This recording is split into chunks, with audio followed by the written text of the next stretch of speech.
Puji Tuhan, selamat malam teman-teman. Sebelum kita belajar, kita akan berdoa. Mari kita bersatu dalam doa. Terima kasih Tuhan Yesus, terima kasih untuk kesempatan lagi yang baru lagi buat kami Tuhan. Untuk kami boleh mendengarkan kebenaran firman-Mu.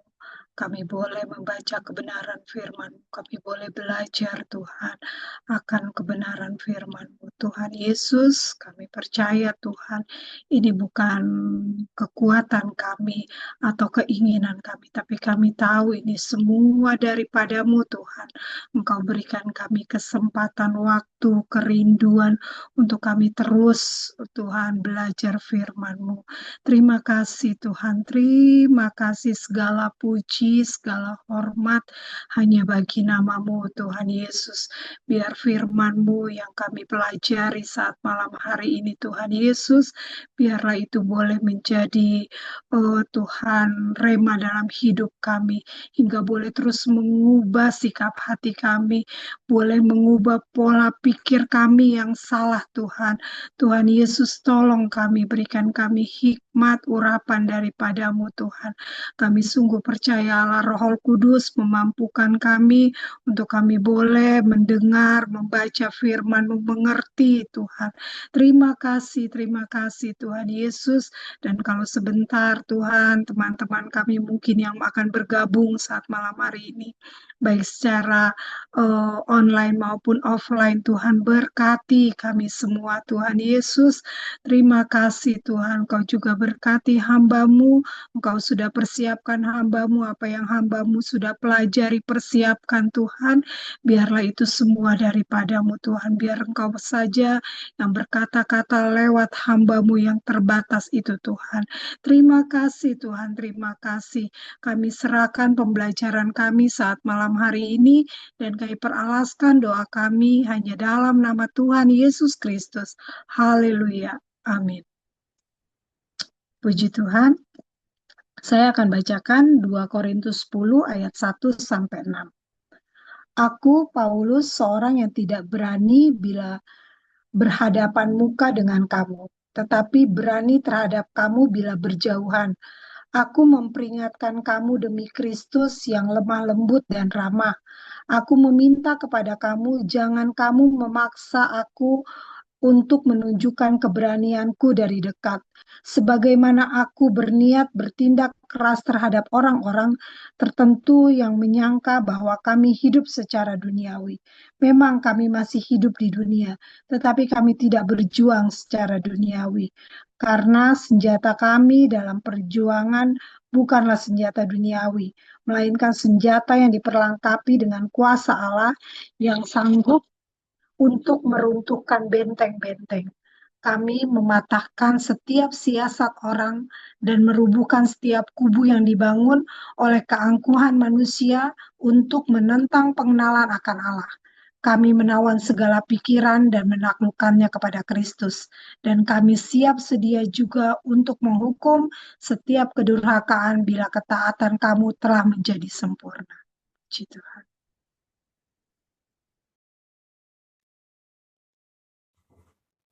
Puji Tuhan, kita bersyukur buat hari yang sudah Tuhan beri kepada kita.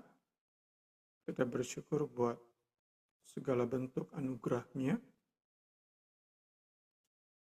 Kita percaya kita masih ada sebagaimana kita ada itu semata-mata karena anugerah Tuhan. Kita masuki ke bagian terakhir dari surat 2 Korintus, bagian terakhir dari surat 2 Korintus.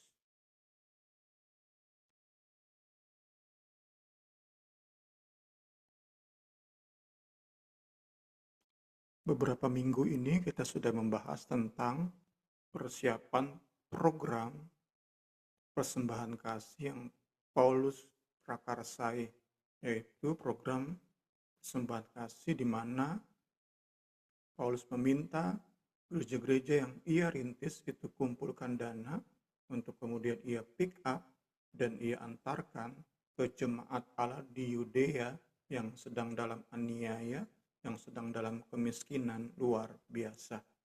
Itu di pasal 8 dan 9. Mulai malam hari ini kita mau melihat sesuai dengan judul buku referensi kita, nasihat-nasihat Paulus terkait dengan persiapannya mengunjungi jemaat Korintus. Jadi di awal kita sudah dapat satu poin bahwa selain melakukan pick up dana, Paulus pun punya agenda lain.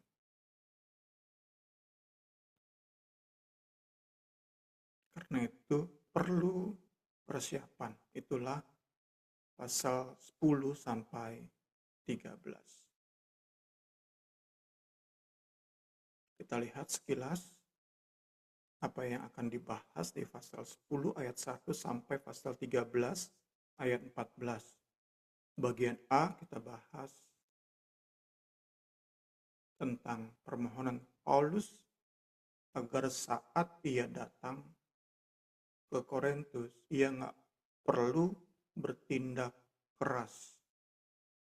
Kedua, bagian B, Paulus bahas tentang para rasul mirror, para rasul tiada tara. Bagian B.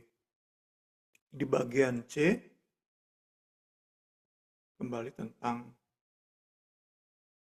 persiapan untuk ia datang mengunjungi jemaat yang sangat amat dia kasihi ini. Puji Tuhan. Puji Tuhan.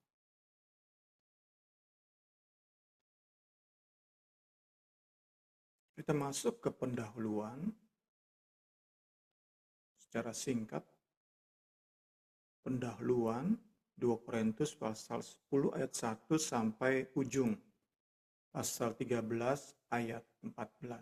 Pendahuluan singkatnya adalah banyak teolog meyakini bahwa pasal 1 sampai 9 dan pasal 10 sampai 13 itu sebenarnya dua surat yang berbeda yang kemudian digabungkan di kemudian hari oleh bapak-bapak gereja.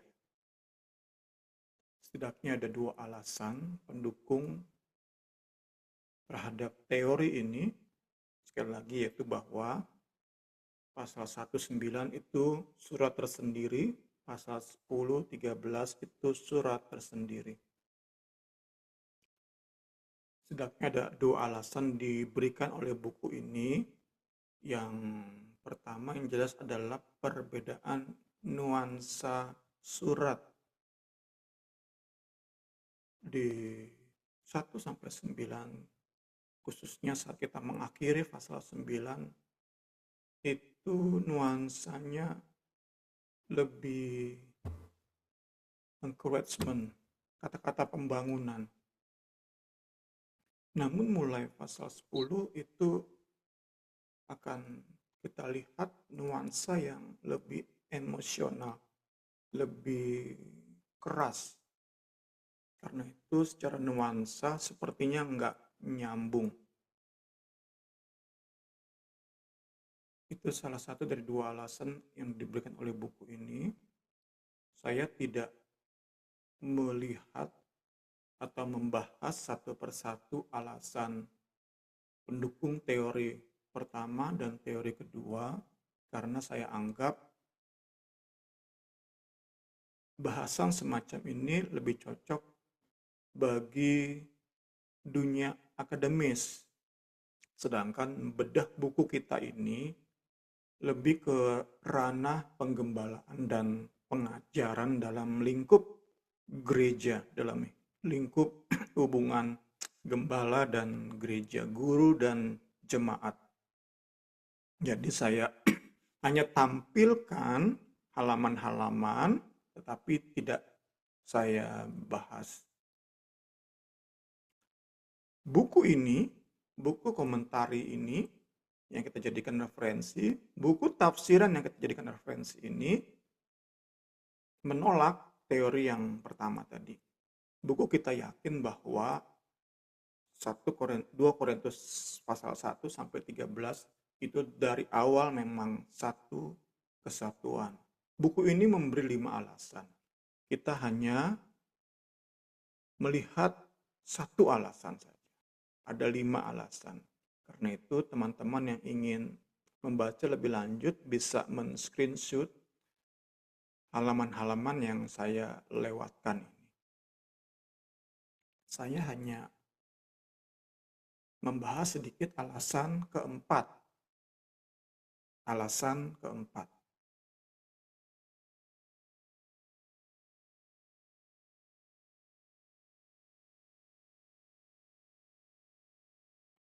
Alasan keempat, perbedaan nuansa tadi itu tampaknya terjadi karena Paulus ingin mengakhiri suratnya ini dengan dampak yang maksimal. Karena itu ia curahkan emosinya di pasal 10 sampai 13 ini. Kita yang sudah bertahun-tahun jadi Kristen, kita tahu nanti akan sampai pada daftar bagaimana Paulus menganggap dirinya bodoh demi dia seperti meluapkan emosinya. Nanti kita sampai kepada poin-poin itu. Yang jelas, kita akan lihat di bagian klimaks ini, emosi Paulus dikeluarkan. Alasannya karena ingin memberi dampak yang maksimal bagi jemaat Korintus. Karena itulah ia menempatkan hal yang paling kontroversial juga sekaligus paling penting di bagian akhir surat. Sempat dipotong oleh pasal 8 dan 9 yang lebih bersifat praktis. Hanya arahan yang di dalamnya ada encouragement yang luar biasa. Kita sudah bahas tentu. Sedangkan mulai pasal 10 ini akan banyak hal-hal yang membuat kita cukup heran kenapa perlu Paulus ungkapkan, tuliskan. Sekali lagi tujuannya ingin memberi dampak yang maksimal di akhir suratnya. Supaya harapannya tentu saat jemaat Korintus selesai baca surat ini, kita sudah sering dengar para pengkhotbah mengajarkan kita bahwa surat-surat yang Paulus tulis untuk gereja-gereja itu dibacakan di ibadah-ibadah mereka. Tentu nggak bisa seperti sekarang surat ditulis, dikirim kemudian dikopi, nggak ada dulu kan. Surat Paulus dikirim lewat Titus, kemudian kemungkinan Titus sendiri yang bacakan di hadapan seluruh jemaat Korintus. Keinginan Paulus saat Titus selesai bacakan surat, dampaknya itu maksimal. Jadi itu salah satu alasan kenapa ada perbedaan nuansa yang cukup ekstrim dari pasal 1 sampai 9 dengan pasal 10 sampai 13. Jadi dapat kita katakan pasal 10 sampai 13 ini merupakan klimaks dari surat 2 Korintus. Kita loncat ke pendahuluan 2 Korintus pasal 10 ayat 1 sampai 6. Seperti yang tadi kita sudah sama-sama baca.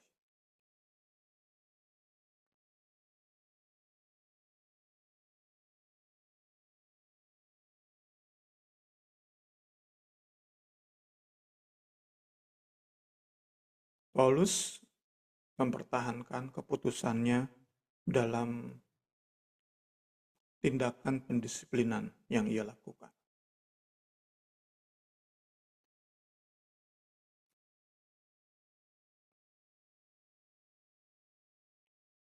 Sekali lagi, masih di pendahuluan ayat 1 sampai 6, Paulus memulai bagian klimaks dari 2 Korintus dengan mengoreksi kesalahpahaman jemaat Korintus terhadap metode atau cara pelayanannya.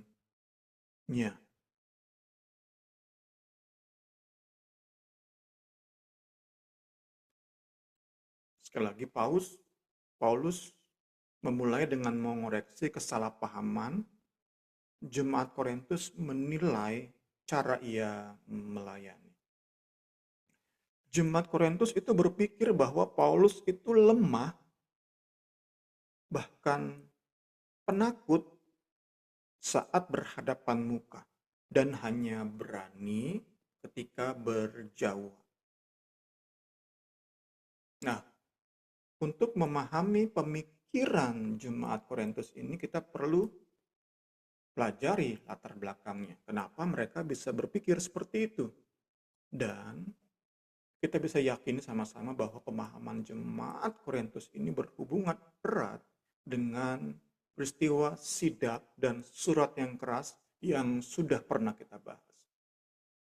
Untuk mengingat, kita ulang sedikit. Apa yang menjadi awal masalah? Kita diingatkan tentang ayat ini. Inilah awal masalah. Ada perintah di 1 Korintus untuk bila mana kita berkumpul dalam roh, kamu bersama-sama dengan aku dengan kuasa Yesus Tuhan kita, dengan otoritas Yesus, orang itu, si pelaku dosa seks, harus kita serahkan dalam nama Tuhan Yesus kepada iblis, sehingga binasa tubuhnya agar rohnya diselamatkan pada hari Tuhan.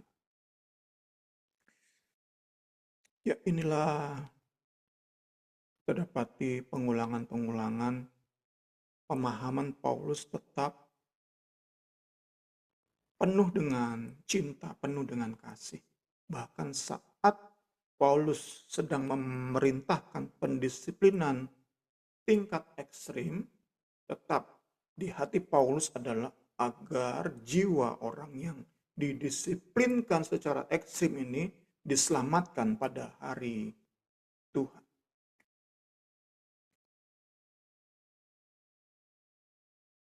Kita bisa gambarkan Paulus lewat ayat ini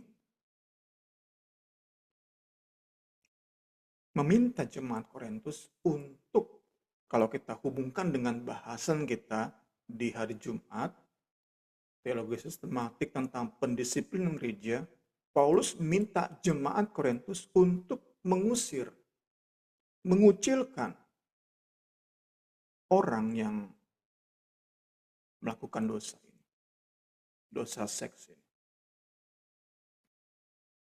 Suruh keluarkan dari gereja. Excommunicate, keluarkan dari gereja, dari persekutuan orang percaya. Dimulai dari ayat ini, kemudian Paulus terima laporan, ternyata ayat ini, perintah ini nggak dilakukan oleh jemaat Korintus. Ternyata jemaat Korintus mendiamkan dosa tersebut. Dan dosa itu meluas pengaruhnya. Mendengar laporan tentang meluasnya pengaruh dosa ini, kita sudah belajar. Pengaruh dosa yang meluas itu nggak harus jemaat yang lain terus lakukan dosa seks. Nggak harus seperti itu. Bisa aja bentuknya, wah, dosa seks dibiarkan. Berarti dosa saya, misalnya korupsi, nggak apa-apa dong. Dosa seks aja nggak apa-apa kok.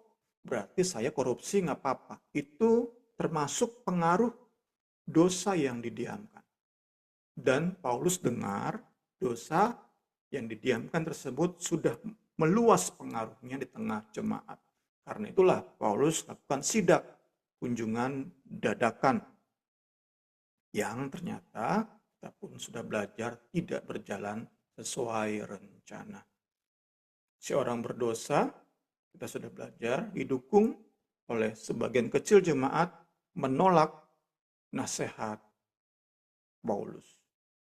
Sedangkan mayoritas jemaat bersikap pasif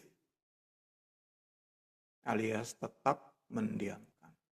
Paulus tinggalkan Korintus dengan perasaan sedih, dengan perasaan tertolak karena nasihatnya tidak dituruti, tidak didukung oleh mayoritas jemaat. Paulus merasa tertolak, karena itulah ia kirim surat yang keras. Lewat surat yang keras inilah jemaat Korintus kemudian berbalik untuk ngikutin 1 Korintus 5 ayat 4 sampai 5 ini. Dilakukanlah pengusiran terhadap si pelaku dosa seks. Ini kurang lebih latar belakangnya. Dikaitkan dengan ayat kita malam hari ini, beberapa jemaat menyimpulkan Paulus tuh hanya berani lewat surat. Saat ia di Efesus berani kasih ancaman, kasih hukuman. Tetapi saat Paulus di Korintus, Paulus itu penakut, pengecut, lemah, nggak punya otoritas.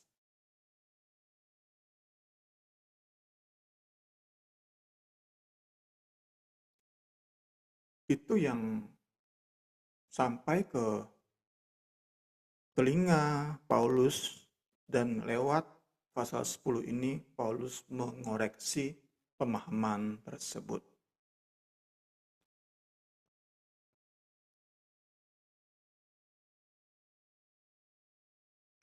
Apa yang mereka sangka sebagai sikap pengecut itu sesungguhnya kelemah lembutan Kristus, kesabaran Kristus.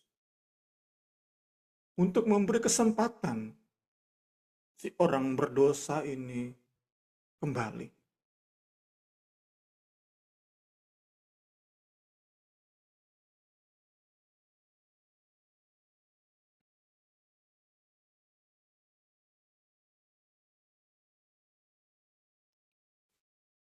Ia pun mengingatkan, masih di pendahuluan, ayat 1 sampai 6. Di 6 ayat ini Paulus pun mengingatkan bahwa di kunjungan yang kedua, yang sidak tadi, ia memang tampak sabar, lemah lembut. Tetapi jangan lupa ia pun bisa keras saat berhadapan muka. Nah, Paulus bilang, nanti saat saya pick up dana mengunjungi kamu lagi, aku akan bertindak keras.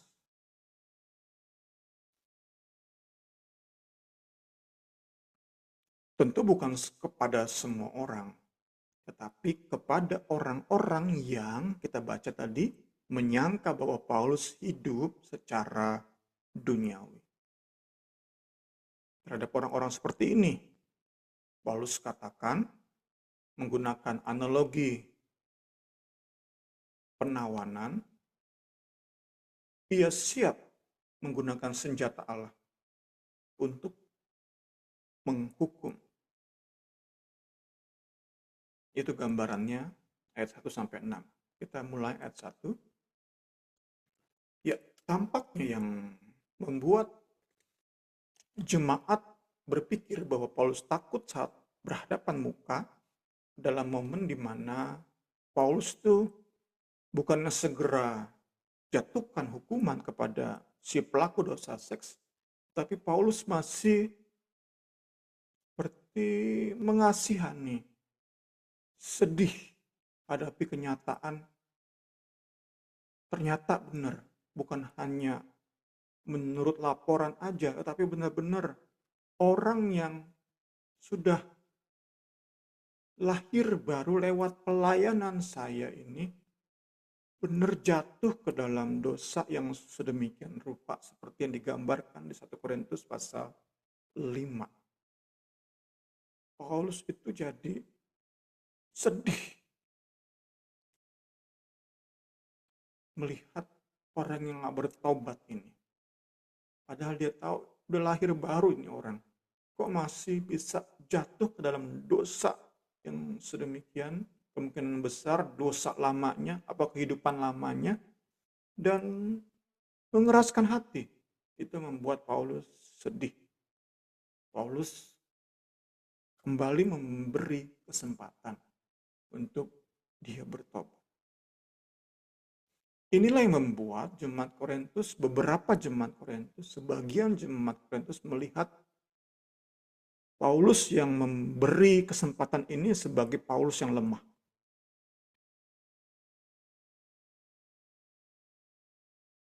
Kesedihan Paulus digambarkan oleh ayat ini.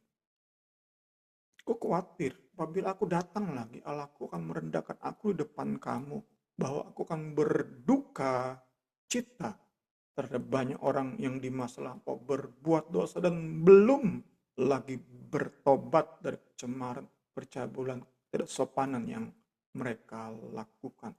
Paulus berduka cita saat ia lakukan sidak.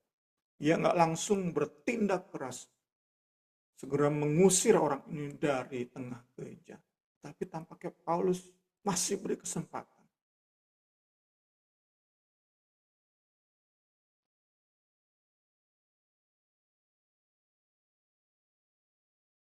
Itu yang Paulus lakukan dan itu membuat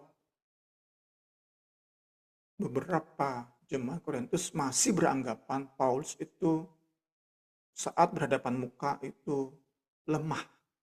Hanya berani saat lewat surat. Paulus kita bisa lihat sebagai orang yang nggak tega saat melihat secara langsung jemaat-jemaat yang ia lahirkan lewat pelayanannya ini ternyata masih hidup di dalam dosa.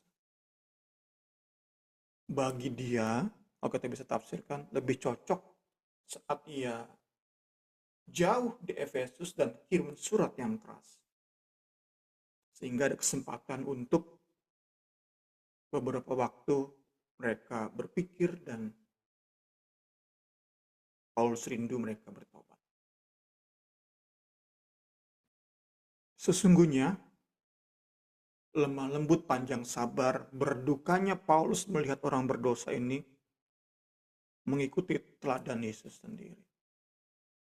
Ya sungguh nggak mau jika saat berhadapan langsung ia bertindak keras tanpa beri kesempatan untuk cukup waktu orang berpikir dengan keras supaya bertobat. Sehingga perlu surat yang keras, sehingga orang berpikir dengan keras. Nggak sembarangan lagi hidup dalam dosa, baru ia datang dengan hukuman. Saat orang-orang ini benar-benar setelah diberi surat yang keras, tetap nggak mau bertobat, baru ia datang dengan hukuman. Itu gambarannya. Jadi betapa panjang sabarnya Allah itu diwakili oleh betapa panjang sabarnya Paulus terhadap orang-orang berdosa. Ya, kita dapati sebuah keteladanan yang luar biasa dari seorang Paulus. Kita banyak kali gagal, kita segera menghukum, menghakimi, menganggap rendah, bahkan mengucilkan, nggak mau berteman, nggak mau kembali dalam hubungan yang akrab dengan orang-orang yang kita anggap jatuh ke dalam dosa. Kita mau mengikuti teladan Paulus yang mengikuti teladan Kristus, kita mau memberi kesempatan berpanjang sabar. Roh Kudus tolong kita semua limpahkan kasih itu di hati kita, puji Tuhan.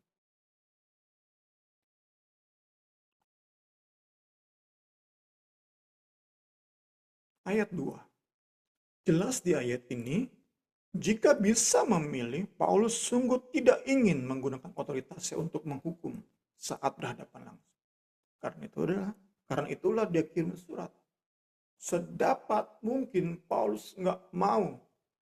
Ia harus ketuk palu usir jemaat yang sudah lahir baru lewat pelayanannya.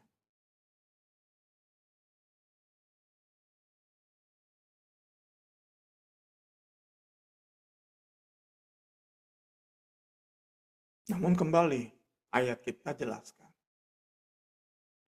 Jangan berpikir nanti saat ia datang kembali, kemudian ia nggak bisa bertindak keras. Jangan berpikir seperti itu. Jangan mentang-mentang Paulus punya panjang sabar, punya lembut hati, punya kemurahan hati, kemudian disalahgunakan. Jangan juga berpikir seperti itu. Itu yang Paulus katakan di ayat 2 ini. Paulus katakan, ia siap bertindak keras terhadap orang-orang yang berpikiran bahwa Paulus hidup secara duniawi. Kembali pertanyaannya, kok bisa sih ada orang-orang yang berpikir demikian? Dan alasannya terkait kembali dengan sidak yang Paulus lakukan, inspeksi mendadak yang Paulus lakukan sebelum menulis surat yang keras. Dalam sidak ini tampaknya Paulus itu dilihat oleh jemaat itu nggak punya otoritas atau nggak ada efektifnya, nggak ada pengaruhnya saat hadir dalam sidak, tetapi dosa tetap berjalan. Mereka simpulkan, jangan-jangan Paulus nih juga hidup dalam dosa. Sehingga pelayanannya nggak efektif. Pelayanannya nggak punya otoritas. Dosa jalan terus. Padahal ia sudah hadir ke tengah jemaat Korintus dalam sidak tersebut. Kok dosa jalan terus? Beberapa jemaat simpulkan Paulus itu hidup secara dunia. Paulus ingatkan di ayat ini, jika sampai saya datang kembali ke sana, masih ada orang-orang berpikir seperti ini, saya siap bertindak keras terhadap mereka. Karena Paulus jelaskan kan di ayat ini, 1-6 Paulus jelaskan nih, bukan berarti aku nggak punya otoritas. Otoritas Kristus ada padaku. Otoritas rasuli Kristus berikan ke dalam hidupku. Aku punya otoritas untuk berkata, kamu masuk neraka, ya benar masuk neraka loh. Aku punya otoritas. Tapi panjang sabarnya aku, itu nunjukin bahwa benar Kristus yang berikan otoritas kepadaku. Bukan sembarangan aku menghukum orang. Kesabaran aku itu mewakili sabarnya Kristus. Tetapi bukan berarti aku gak punya otoritas. Saat benar-benar kalian keras hati, aku siap menghukum kalian. Mengeluarkan kalian dari gereja. Tentu tetap harapannya bertobat. Harapannya sekali lagi. Tetapi tetap keputusan akhir di orang-orang ini yang diusir dari jemaat. Mau bertobat nggak? Tetap harapan Paulus adalah tadi kan kita sudah baca agar rohnya tidak binasa saat Tuhan menghakimi. Tuhan Yesus tolong kita semua lihat bagian-bagian ini dengan lebih clear lagi sehingga kita bisa lebih lagi mencontoh Paulus. Karena sekali lagi, sehebat apapun pelayanan Paulus, ternyata tetap ada orang yang menilai pelayanan Paulus itu enggak punya otoritas. Kita harus siap dengan pemikiran semacam itu. Apalah kita ini dibandingkan dengan Paulus. Paulus aja sebagai seorang rasul yang Tuhan pakai luar biasa. Bisa dinilai oleh beberapa kelompok, oleh beberapa orang. Bahwa ia nggak disertai dengan Tuhan. Buktinya saat ia hadir, dosa masih terus berjalan. Pelayanan Paulus dikatakan oleh beberapa orang nggak efektif. Puji Tuhan, kita belajar dan belajar terus. Lacks the empowering spirit in his ministry. Tanpa roh. Ada beberapa jemaat berpikir Paulus itu tanpa kekuasaan roh. Bisa loh seperti itu. Dengan kualitas yang dimiliki oleh Paulus, masih ada orang berpikir seperti itu. Apalah kita ini dibandingkan dengan Paulus. Jangan heran jika banyak sekali orang menganggap kita nggak disertai dengan Roh Kudus. Jangan membuat kita putus asa, langsung lemah. Jangan. Ayat 3. Di ayat ini Paulus memulai penjelasan tentang seperti apa pelayanannya. Di bagian ini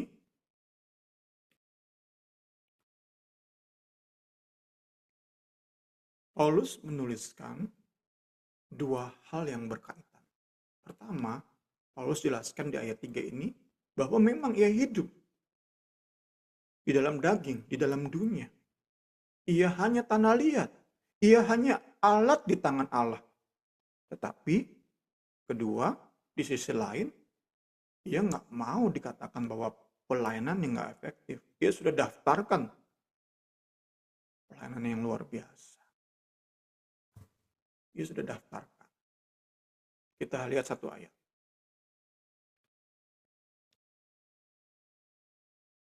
Tetapi syukur bagi Allah yang dalam Kristus selalu membawa kami di jalan kemenangannya. Memang Paulus tanah liat. Bejana tanah liat. Dipukul sedikit hancur. Lemah Paulus. Tapi ada pressure. Harta yang berharga. Kemuliaan Allah. Itu membuat meski dalam statusnya sebagai manusia, Paulus yakin pelayanannya berdampak. Efektif. Itu yang kita dapati di bagian ini untuk mengoreksi kesalahpahaman jemaat Korintus. Paulus menggunakan di sini analogi penawanan seeds dalam menjelaskan apa yang ia lakukan dalam pelayanan. Untuk menjelaskan bahwa ia melayani itu bukan dengan cara-cara duniawi. Seperti yang diproyeksikan oleh jemaat Korintus, setidaknya sebagian jemaat Korintus. Mereka memiliki proyeksi bahwa seorang rasul itu saat datang langsung jatuhkan hukuman, beres dosa. Itu proyeksi mereka, itu anggapan mereka. Paulus nggak gunakan cara-cara seperti itu. Paulus nggak semena-mena dalam menggunakan otoritasnya. Nggak semena-mena dalam menjatuhkan hukuman. Paulus nggak mau bertindak otoriter. Cara ia melayani adalah menggunakan senjata Allah, meruntuhkan benteng-benteng, sehingga jiwa-jiwa yang tertawan dalam benteng musuh ini keluar, dibebaskan. Dan Paulus bawa kepada penundukan kepada Kristus. Itulah pelayanan Rasul Paulus. Itulah cara-cara non-duniawi. Runtuhkan pemikiran yang salah. Sehingga orang-orang yang sempat memiliki pemikiran semacam ini dibebaskan. Gambarannya saat Paulus datang melayani, nggak langsung orang-orang yang tertawan di benteng musuh langsung dibunuhin semua, dihukum semua. Enggak. Paulus caranya adalah runtuhkan bentengnya.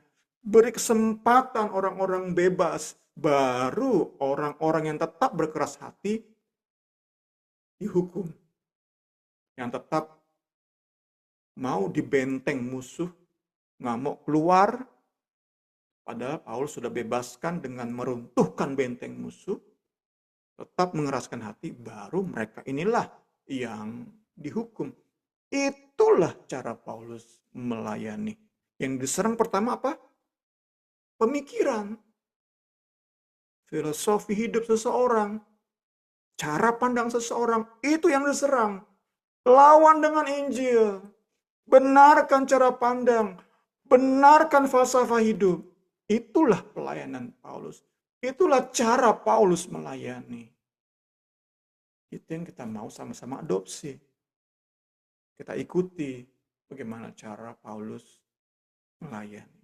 Segala hormat, kemuliaan bagi Kristus. Ayat 4 dan 5. Kita masuk bagian-bagian akhir dari bagian kita di malam hari ini. Senjata rohani yang Paulus maksud adalah surat yang keras. Severe letter. Surat yang keras itu. Itulah senjata yang Paulus gunakan untuk meruntuhkan benteng-benteng musuh. Bagaikan granat yang dilempar ke benteng musuh. Bukan dilempar ke tawanan. Bukan. Dilemparkan ke benteng musuh. Supaya tadi cara pandang yang salah diruntuhkan. Sehingga bisa tunduk kepada Kristus. Puji Tuhan. Dan cara Paulus adalah surat yang keras. Kembali saya ingatkan saat kita diskusi dari Jumat. Penggunaan medsos di zaman sekarang, WA di zaman sekarang, dan segala macam surat elektronik di zaman sekarang itu sangat bermanfaat. Dahulukan dengan teguran tertulis. Karena kita manusia, seringkali saat menegur secara langsung, itu emosi kita main. Kita justru membuat orang yang seharusnya bertobat, jadi segera down, karena mungkin cara kita menyampaikan teguran itu salah. Gunakan surat, gunakan WA. Pada intinya, pada prinsipnya, teguran secara tertulis. Itu amat sangat membantu. Itu seperti granat yang dilempar untuk meruntuhkan pemikiran yang bentengi. Hati yang sebenarnya bisa bertobat.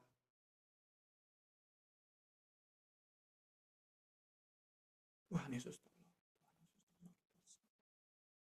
Tentu bersyukur ada orang-orang yang memang bisa menegur secara halus. Menegur dengan penuh hikmat. Bersyukur ada orang-orang seperti itu. Tetapi apa salahnya kita contoh cara Paulus. Surat yang keras. Itulah senjata ilahi, cara ilahi bagi Paulus. Sehingga saat dia lemparkan granat lewat surat yang keras, benteng musuh runtuh. Mayoritas jemaat Korintus melakukan apa yang Paulus minta. Usir si pelaku dosa. Dan kita lihat di 2 Korintus di awal-awal. Si orang yang diusir tadi itu segera bertobat dan masuk kembali ke dalam persekutuan. Sehingga dengan sehat terimalah orang tersebut. Jangan lagi kucilkan. Benar-benar terima. Tentu lewat proses. Bukti-bukti pertobatan, si pendosa ini kembali sehati bekerja sama mengerjakan perkara-perkara besar demi kemuliaan Kristus. Haleluya. Haleluya. Surat yang keras itu senjata Paulus. Nah, ternyata dari laporan Titus tetap ada orang-orang yang seperti masih menduduki benteng. Padahal maksud Paulus, ayo keluar semua. Ternyata ada orang yang masih ingin dikuasai oleh iblis. Padahal udah diruntuhkan benteng itu. Tetapi ingin tetap dikuasai oleh iblis. Masih memberi diri dikuasai oleh iblis. Dan caranya adalah tadi, masih berpikir bahwa Paulus itu lemah. Paulus itu nggak punya otoritas. Bahkan berpikir Paulus tuh mungkin hidup dalam dosa sehingga pelayanannya nggak efektif. Pelayanannya nggak disertai dengan roh yang penuh kuasa. Paulus ingatkan, saat saya datang, masih ada orang-orang berpikir seperti itu, hati-hati. Hati-hati. Aku siap datang dengan penghukuman. Ayat terakhir di malam hari ini, ya, ayat 6. Saat semua yang perlu dibebaskan dari tawanan, udah selesai prosesnya, udah tahap confirm, dalam artian saat Paulus datang, kemudian masih ada kesempatan mungkin beberapa hari, tetapi masih ada tetap orang-orang yang mengeraskan hati dan memandang rendah Paulus. Padahal Paulus menerima otoritas rasul dari Kristus sendiri, maka orang-orang itu pada prinsipnya menolak Kristus dan karena itu dapat dijatuhi hukuman. Saat itulah jemaat akan melihat Paulus bertindak dengan berani, dengan keras. Sekali lagi, dalam pendekatan pengembalaan Paulus nggak ingin sama sekali itu sampai terjadi. Karena itulah ada peringatan di ayat 6 ini. Ayat 1 sampai 6, khususnya di ayat 6 ini. Saat semua proses pembebasan sudah confirm, beres, selesai, tetap masih ada yang tinggal di dalam benteng musuh, Paulus datang dengan penghukuman.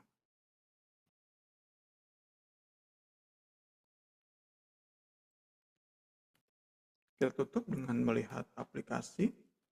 Setidaknya ada 2 aplikasi saya dapat dari pembahasan malam hari ini.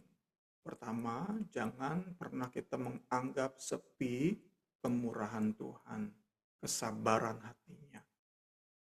Terkadang kita mempermainkan kemurahan hati Tuhan dengan tetap bersenggolan dengan dosa, bermain-main dengan dosa, khususnya tentu dosa favorit kita. Terus diingatkan dosa favorit kita itu beda, masing-masing kita itu beda. Tetapi kita bisa yakini masing-masing kita punya dosa favorit. Kita mau berjuang bersama-sama. Jangan sampai permainan kita dengan dosa itu karena kita anggap remeh kemurahan Tuhan. Anggap sepi sabar hatinya Tuhan. Jangan sampai kita seperti itu. Karena ada saat Tuhan bertindak keras. Saat ia bertindak keras mungkin bisa bentuknya hukuman. Kita dibuat bangkrut sebangkrut-bangkrutnya. Kita dibuat sakit sesakit-sakitnya. Kita dibuat merasa sendiri, benar-benar sendiri. Ada berbagai bentuk penghukuman saat ia bertindak keras. Ketika kita atau karena kita mempermainkan kesabaran hatinya. Tentu ayat yang gak asing kita lihat. Sebab itu perhatikanlah kemurahan Allah dan juga kekerasannya. Yaitu kekerasan hati, kekerasan Allah atas orang-orang yang telah jatuh, tapi atas kamu kemurahannya. Yaitu jika kamu tetap dalam kemurahannya. Jika tidak, kamu pun akan dipotong. Juga ada peringatan terhadap kekerasan dan kemurahan Tuhan. Ini yang pertama. Jangan anggap sepi kemurahan Tuhan, kesabaran hatinya. Kedua adalah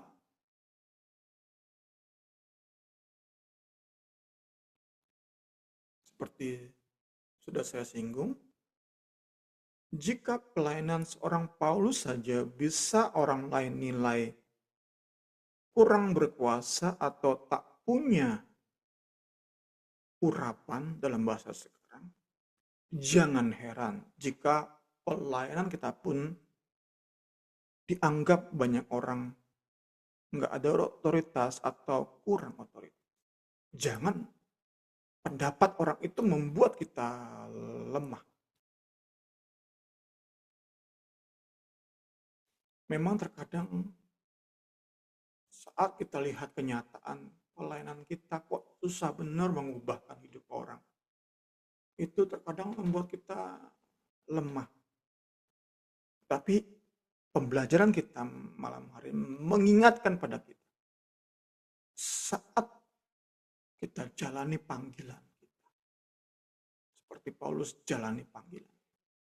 Saat firman yang kita sampaikan itu benar-benar firman murni. Hasil belajar kita.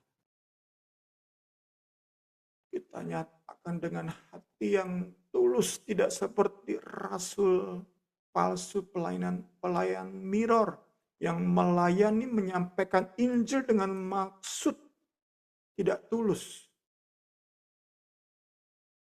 Paulus katakan mereka memperdagangkan Injil. Saat kita jaga hati nggak memperdagangkan Injil, terus jalani panggilan sesuai dengan apa yang Tuhan percayakan, pegang terus Injil yang murni, sampaikan dengan penuh kasih dan hati yang tulus. Selambat apapun dampak hasil kita capai dalam pelayanan kita. Sekecil apapun pengaruh yang kita lihat, tetap percaya. Di dalam pelayanan kita, Roh Kudus sedang berkarya. Itulah encouragement, kata-kata dorongan, pembangunan yang kiranya meneguhkan kita dalam pelayanan kita. Sesuai panggilan. Ini penting. Ketahui panggilan kita apa. Jalani dengan setia. All out, memberi yang terbaik. Tampilkan Injil. Sejelas mungkin, semurni mungkin. Dari hati yang tulus. Maka pasti Roh Kudus menyertai pelayanan kita. Sekecil apapun pengaruhnya kita lihat. Selambat apapun hasil kita capai. Percaya Roh Kudus sedang bekerja. Roh Kudus sedang melakukan bagiannya. Bagian kita sudah kita lakukan. Roh Kudus lakukan bagian. Segala hormat, kemuliaan bagi Kristus. Allah yang kita sembah di dalam nama Yesus Kristus akan terus memperlengkapi kita. Sehingga apa yang kita pelajari bukan hanya berlalu begitu saja, tapi sungguh-sungguh memperlengkapi pelayanan kita di kemudian hari. Saya serahkan kepada Ibu Rini. Iya, puji Tuhan teman-teman. Mungkin ada yang mau bertanya tentang pembelajaran kita malam ini, atau ada menambahkan, atau ada pengalaman-pengalaman. Terkadang tanpa kita sadari gitu, mungkin ya kalau saya pribadi suka lihat-lihat di YouTube gitu ya, gampang banget menilai pelayanan, hamba Tuhan itu begini gitu. Tanpa saya sadari suka menilai orang dengan negatif gitu. Jadi dengan pembelajaran kita saat malam hari ini kembali diingatkan lagi jangan seperti itu, dan kita juga jangan marah juga kalau misalnya kita dinilai orang negatif, tapi biarlah kita terus menghidupi Injil dalam hidup kita, kita perlihatkan maksudnya Injil-Injil yang kita dengar, biar itu dari perbuatan kita itu terpancar gitu. Itu aja sih. Terus sama apa tadi kata Bung Semi, aplikasinya jangan suka menganggap sepi kemurahan Tuhan. kita belajar sama-sama ya dengan 2 aplikasi ini biar, hidup kita sehari-hari boleh terus diproses Tuhan. Ya, teman-teman mungkin dari Niar, dari Agnes, dari Kak Suci, ayo boleh berbagi.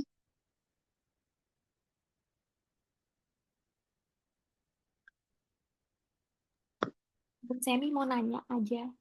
Iya, boleh Niar.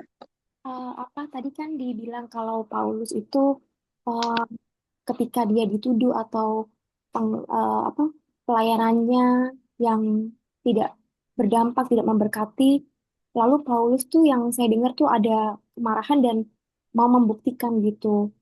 Yang mau saya tanyakan apakah em, hal itu tuh sebenarnya eh, bisa dibenarkan ya Bung karena kalau kayak Tuhan Yesus tuh kan contoh-contohnya tuh ketika dia di apa di ini orang gitu yang oleh musuh-musuhnya Tuhan Yesus itu nggak melakukan pembuktian gitu apa saya yang salah mengerti gitu Bung tentang em, statementnya yang tadi itu jadi apa yang harus kita lakukan ketika kita em, dinilai nggak bagus atau dinilai kita em, apa pelayanannya malah malah jelek gitu itu aja Bung pertanyaan saya. Ya,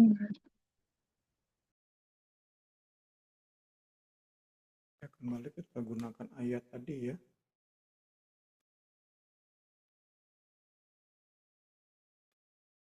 Yang 1 Korintus 5 tadi.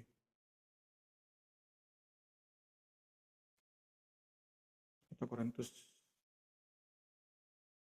1 Korintus 5 ini ayat 4 sampai 5 di bagian akhir adalah agar rohnya diselamatkan pada hari Tuhan. Kalau yang saya tangkap,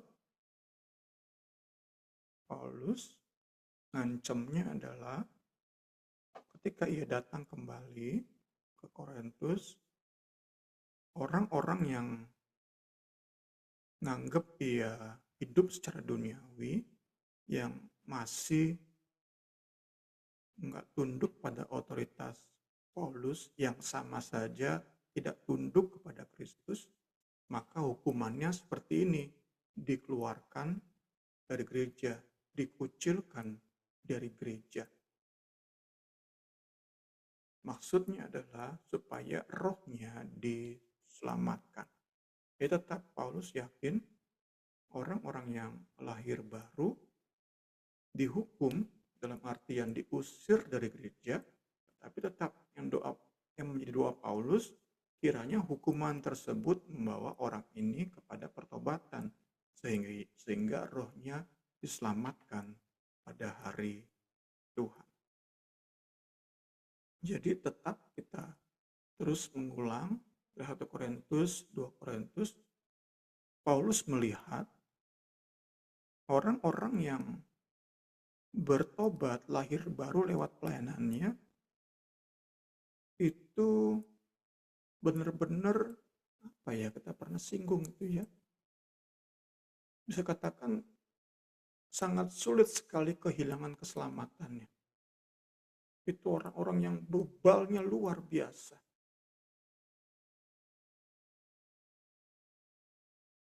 Itu yang saya dapat kalau kita belajar 1 Korintus.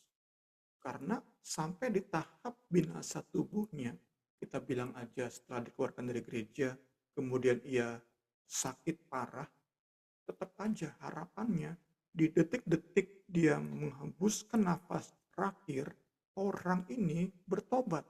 Itu tetap yang ada di pemikiran Paulus. Entah tentu ujungnya apakah ia selamat atau enggak, itu kan Tuhan yang tahu ya. Apakah di nafas-nafas terakhir dia bertobat atau enggak, itu kan Tuhan yang tahu. Misteri itu. Apakah seorang yang sudah dihukum sedemikian rupa kemudian selamat, itu kita misteri. Tapi yang jelas kerinduan kita saat kita mengucilkan seseorang, kemudian ia sakit parah, sehingga penghukuman kita itu dapat peneguhan dari surga bahwa kita jatuhkan hukuman, itu benar, memang orang ini pantas dihukum, sehingga dia pun sakit. Bahkan saat dia sakit, tetap di hati kita ini mewakili apa yang Paulus katakan di ayat ini, di hati kita ini adalah inginnya dia bertobat, selamat.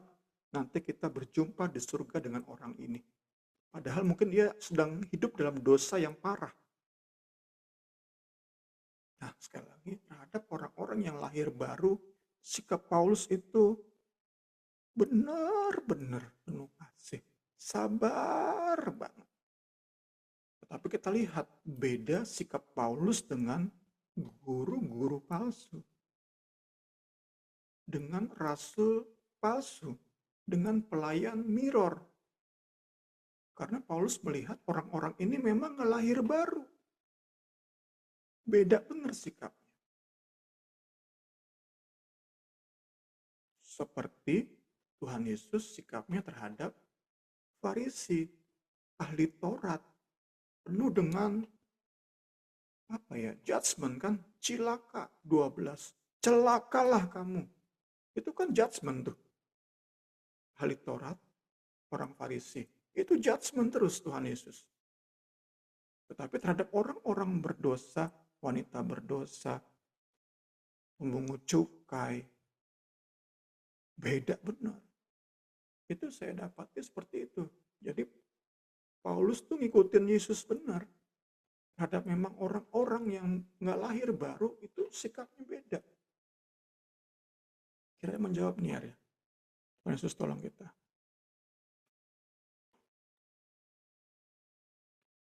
Iya nih ya. Gimana? Oh ya, oke. Mungkin Agnes sama Kak Suci ada pertanyaan? Kalau tidak ada, kita akan tutup pembelajaran kita malam ini. Nanti saya minta Kak Suci yang pimpin dalam doa ya. Tutup dalam doa. Oke, Marin. Oke. Mari kita bersatu dalam doa. Boleh. Terima kasih Tuhan Yesus, kami mengucap syukur pada saat malam hari ini. Kalau kami belajar lagi Tuhan tentang kebenaran firman-Mu melalui 2 Korintus 10 ayat 1 sampai 6 pada saat malam hari ini Tuhan. Kembali kami diingatkan Tuhan Yesus, biar kami selalu memiliki hikmat ya Tuhan, di dalam cara pandang kepada situasi apapun yang terjadi dalam kehidupan pribadi kami, kehidupan keluarga kami, kehidupan pelayanan kami, dimanapun kami berada Tuhan. Kami percaya firman Tuhan yang kami dengar pada saat malam hari ini memiliki makna yang khusus bagi kami, atau mungkin bagi siapapun yang akan mendengarkan firman Tuhan pada saat malam hari ini di lain waktu melalui saluran YouTube Tuhan. Kiranya firman ini boleh berdampak lebih luas Tuhan, sehingga yang mendengarkannya akan diberkati Tuhan, sehingga kami akan dapat melihat bahwa apa yang kami alami saat ini dalam kehidupan kami percaya Tuhan Yesus dapat membuat sikap kami jadi berubah ya Tuhan, memandang segala sesuatu dari sudut pandang firman-Mu ya Tuhan. Nah, kami masih memiliki harapan demi harapan, sekalipun bahkan mungkin panggilan pelayanan kami seolah-olah belum berhasil Tuhan, atau mungkin dianggap sebelah dipandang oleh orang lain, atau oleh siapapun ya Tuhan Yesus. Tapi oleh firman-Mu pada saat malam hari kami mengucap syukur ya Tuhan, kalau kami harus tetap setia dengan pelayanan kami masing-masing ya Tuhan Yesus. Dan kami percaya Roh Kudus tetap bekerja ya Tuhan, yang akan meneguhkan dan menguatkan setiap pelayanan kami, sekecil apapun itu di hadapan manusia ya Tuhan. Ajar kami selalu mengikuti setiap firman yang kami dengarkan melalui pembelajaran kami pada saat malam hari ini. Terima kasih Tuhan, terima kasih Bapa. Engkau memberkati Bung Semi lebih lagi ya Tuhan, biar setiap firman yang dinyatakan, yang diberitakan ya Tuhan Yesus, melalui setiap program-program yang sudah diadakan oleh Bung Semi setiap hari Selasa, ataupun Jumat, ataupun hari Minggu Tuhan, bahkan hari apapun ya Tuhan Yesus, Engkau pakai lagi hamba-Mu lebih lagi Tuhan, untuk boleh Amin. memberkati banyak orang ya Bapa. Terima kasih Tuhan Yesus, kami tutup pembelajaran kami pada saat malam hari ini. Dalam nama-Mu kami sudah berdoa dan mengucap syukur. Haleluya. Amin.